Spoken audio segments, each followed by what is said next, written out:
এই রান্নাটা আগে কখনো কেউ খায়নি আমি নিঃসন্দেহে বলতে পারি, কারণ এটা আমার রেসিপি, আমি বানিয়েছি।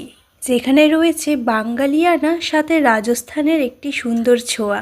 কাঁচা কলা দিয়ে অনেকেই অনেক কিছু খেয়েছো, এই রেসিপিটা একবার বানিও। তবে এখনও নামকরণ করা হয়নি, তোমরা একটা নাম সাজেস্ট করো তো কী নাম দেওয়া যেতে পারে।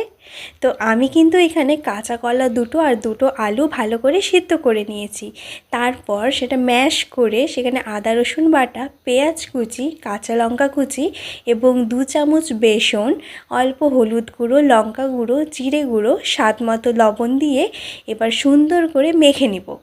দেখো আমার মাখা হয়ে গেছে। এবার এগুলোকে বড়ার শেপ দিতে হবে, তাই হাতে একটু তেল মেখে নিলাম।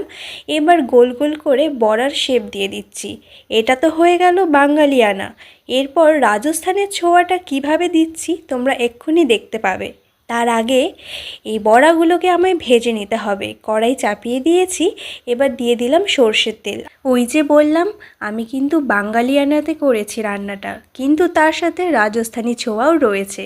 আসলে বসে বসে ভাবছিলাম যে আমরা বাঙালি খাবার সবসময় খেয়ে থাকি, সেটাকে একটু রাজস্থানের মতো করলে কেমন হয় বলো তো।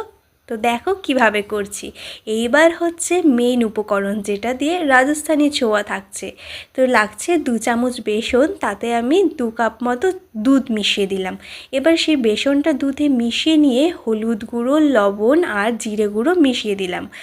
এবার সেই বড়া ভাজা সর্ষের তেলের মধ্যেই কিন্তু ফোড়নে দিয়ে দিয়েছি শুকনো লঙ্কা, গোটা জিরে, গোটা ধনে আর কারি পাতা, সাথে দিয়েছি তেজপাতা। একটু ভেজে দিয়ে দিলাম পেঁয়াজ কুচি 1 চামচ মতো। এবার এটা অল্প তেলেই কিন্তু হবে রান্নাটা। এবার পেঁয়াজ একটু ভেজে দিয়ে দিলাম গুঁড়ো লঙ্কা।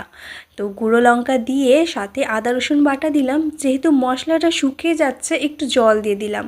মশলাটা একটু কষিয়ে নিয়ে সেই বেসনের যে ঘোলটা বানিয়ে রেখেছিলাম এবার সেটা দিয়ে দিচ্ছি।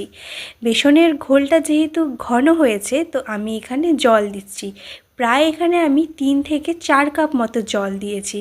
এখন একটু পাতলা লাগলেও পরে কিন্তু ঘন হয়ে যাবে। দিয়ে দিলাম অল্প একটু কাঁচা লঙ্কা কুচি। এবার গ্রেভিটা ফুটে উঠলেই এই ভেজে রাখা কাঁচা কলার বড়াগুলো দিয়ে দিচ্ছি। এবারে শেষে দিয়ে দিচ্ছি ধনেপাতা কুচি। ধনেপাতা না দিলে রান্নাটা তো ইনকমপ্লিট থেকে যায়, তাই না বলো? তো এবার বেশি কিছু করতে হবে না, 2 মিনিট মতো একটু ফুটিয়েই নামিয়ে নিতে হবে। বিশ্বাস করো আমি যখন প্রথমে ভাবছিলাম রান্নাটা এভাবে করব, আমি বুঝিনি যে এতটা ভালো টেস্টি হবে। তোমরা একবার ট্রাই করো, দেখবে তোমরা জাস্ট ফিদা হয়ে যাবে রান্নাটার উপর। অবশ্যই বাড়িতে ট্রাই করো। দেখতে যতটা লোভনীয়, খেতেও ততটাই টেস্টি। এমন আরও